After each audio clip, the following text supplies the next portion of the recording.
मामा लाजे भाटिया कुल्लाजे चौहान जे में परनु तुर्कणी ते पश्चिम से उगे भाण।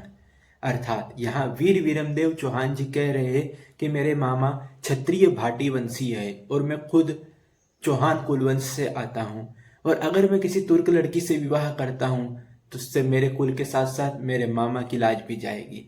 अंत तक अपने कुल की लाज रखने हेतु खिलजी से युद्ध किए और वीर गति को प्राप्त हुए, परंतु कभी खिलजी की बेटी से विवाह नहीं किया। ऐसे वीर विरमदेव चौहान महाराज की गाथा आज सुनेंगे। राजस्थान और उसका इतिहास भी थार के रेगिस्तान के जितना ही रोचक है। ये कहानी है वीर विरमदेव चौहान और फिरोजा की। जालोर राजस्थान का एक जिला है जो पश्चिमी राजस्थान में गुजरात बॉर्डर के पास है। जालोर को पुराने समय में संत जबाली के नाम पर जबालीपुर के नाम से जाना जाता था। 12वीं-13वीं सदी में यहाँ सोनगरा चौहानों का राज था। हालांकि यह राज्य छोटा था लेकिन गुजरात के रास्ते पर स्थित था, इसलिए इसकी व्यापारिक और रणनीतिक महत्ता बहुत ही महत्वपूर्ण थी। और जालोर के दुर्ग को जीतना बहुत कठिन था, इसलिए जोधपुर के शासक अपना खजाना जालोर के दुर्ग में सुरक्षित रखते थे। 1299 ईस्वी में जब अलाउद्दीन खिलजी की सेना गुजरात विजय के अभियान पर निकली तो उसने जालोर के राजा कान्हड़ देव से सेना गुजरने की इजाजत चाही, लेकिन कान्हड़ देव ने रास्ता देने से मना कर दिया। इस बात से खिलजी तुनक गया और गुजरात की तरफ बढ़ा और वहां लूटपाट और सोमनाथ मंदिर में तोड़फाड़ की। और जब कान्हड़ देव को इस बारे में पता लगा तो जालोर की सेना ने खिलजी की सेना पर हमला किया और उन्हें हरा दिया।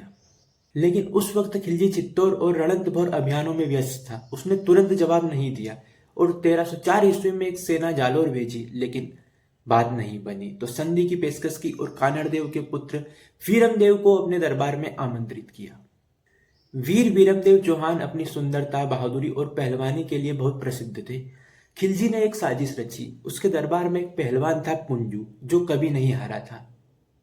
खिलजी ने वीरमदेव से पुंजू को भिड़ाकर मुकाबले के दौरान वीरमदेव को खत्म करने की साजिश रची। जब मुकाबला हो रहा था तो वहां खिलजी की बेटी फिरोजा भी मौजूद थी, लेकिन मुकाबले में जो सोचा उसका उल्टा हुआ।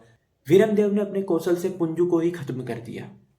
जब मुकाबले में फिरोजा ने वीरमदेव की पहलवानी करते देखा तो वो अपना दिल हार बैठी। फिरोजा ने अपने पिता से वीरमदेव के साथ शादी की मांग की और कहा कि अगर वीरमदेव से शादी नहीं होती है तो वो आत्महत्या कर लेंगे। खिलजी भी मान गया क्योंकि उसे जालोर से वैवाहिक संबंध से राजनीतिक फायदा नजर आया। लेकिन वीरमदेव को जब फिरोजा का एक तरफा प्यार का पता लगा और जब खिलजी ने उसके सामने शादी और धर्म परिवर्तन की बात रखी तो उसने कहा कि चाहे उसकी जान चली जाए लेकिन वो अपने वंश की प्रतिष्ठा को दांव पर नहीं लगाएगा और कभी भी तुर्क से वैवाहिक संबंध नहीं बनाएगा। तभी हमें एक प्रसिद्ध कविता यहाँ पर सुनने के लिए मिलती है। मामा लाजे भाटिया कुल्लाजे चौहान जे में परनु तुर्कणी ते पश्चिम से उगे भाण।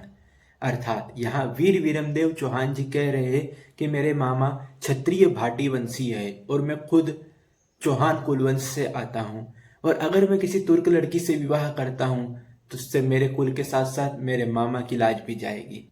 अगर मैं ऐसा करता हूँ तो सूरज पश्चिम से उगेगा। इसके बाद खिलजी ने गुस्से में जालोर को तबाह करने के लिए सेना भेज दी। राजपूतों ने बहादुरी से युद्ध किया और लड़ते लड़ते युद्ध में कान्हड़ देव और वीरमदेव ने अपना बलिदान दिया और राज परिवार की औरतों ने जौहर किया। जब फिरोजा ने यह सुना कि वीरमदेव जिंदा नहीं रहे तो उसने कुएं में कूदकर अपनी जान दे दी। कुछ इतिहासकार ऐसा भी कहते हैं कि वीरमदेव के कटे सिर को शहजादी फिरोजा के सामने ले जाया गया और उसी सर के साथ कूदकर उसने अपनी जान दे दी। टेक्निकली इसे हम लव स्टोरी नहीं बोल सकते क्योंकि फिरोजा की चाहत एक तरफा थी और वीर विरमदेव ने अपने देश और धर्म की शान के लिए लड़ा और बहादुरी का एक मुकाम पाया। विरमदेव चौहान की बहादुरी की जितनी तारीफ की जाए उतनी कम है। इतिहास में ऐसे अनेक राजपूत योद्धा हुए जिन्होंने बहुत बहादुरी से युद्ध किए और वीर गति को प्राप्त किए। अगर आप भी उनकी कहानी जानना चाहते हैं तो चैनल को सब्सक्राइब करना ना भूलें। मैं ऐसे ही और इतिहास की सच्ची और अच्छी घटनाएं आपके सामने प्रस्तुत करता रहूंगा। धन्यवाद।